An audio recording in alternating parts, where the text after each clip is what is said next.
আবৃত্তি কৰিবলৈ লৈছোঁ আজি নিৰ্বাচিত কবিতা চুলি নামান কিবা যাজ্ঞসেনী কবি ডক্টৰ কৰবী ডেকা হাজৰিকা। চুলি নামান কিবা যাজ্ঞসেনী কালি ভুজংগৰ দৰে বিয়পি পৰক তোমাৰ কেইখন মেঘালী। কালি ছায়াত ভাত খাই যাওঁ জোন তৰা আৰু বেলি। চুলি নামান কিবা যাজ্ঞসেনী অগ্নিসংঘ নয়ন বিলোৱা প্ৰলয় শিখাৰ্থী অগ্নিকণিকা বৰশী কৰক দুটি নয়ন মুক্ত কেকেৰে পাছত বান্ধিবা কাল সাপ যেনি বেনি।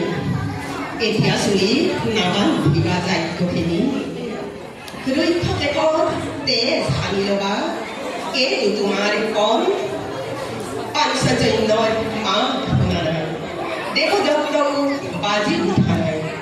হয়তো হ'বও পাৰে কৌৰৱ সেনা নিধনৰ বাবে মীনাই মহাক্ষণ পঞ্চপতিৰ অনধিনী প্ৰিয়া চুৰিৰ ছায়াত মুখি লুকুৱাই ভীৰু পাণ্ডৱক ঢাকিবলৈ দিয়া লাজ।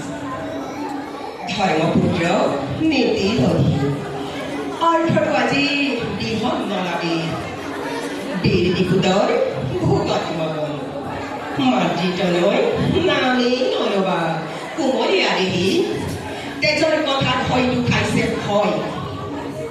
যাজ্ঞসেনী সহায় নালাগে কাৰো চুৰিৰ মেঘৰ ধুমুহা নামত মেঘ গৰ্জনৰ বিদ্যুৎ জৰি হস্তিনাপুৰৰ পুনৰ কাৰেং ঘূৰি হৈ মিলি যাওক। আমাৰ বুকুৱে বগাই বগাই আহিছে তোমাৰ প্ৰাণৰী কৃষ্ণ দুঃশাসনৰ তেজ।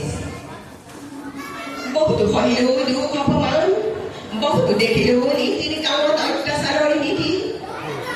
এতিয়া লভিছে আমাৰ নদীয়ে উভতি পোৱা গতি। ভীৰু পুৰুষৰ বেগ লৈ আমি বহুতো সহিলো ক্লেশ এতিয়া তাকে উভতাই দিয়াৰ ক্ষণ। মুকলি চুৰিৰ ভূমিত সনাৰ ৰক্তি অঞ্চল একেলগে আমি তেজেৰে বুঢ়াম কাল সাপ যেনি বেনি। এতিয়া চুলি নামান উঠিবা যাজ্ঞসেনী। ধন্যবাদ।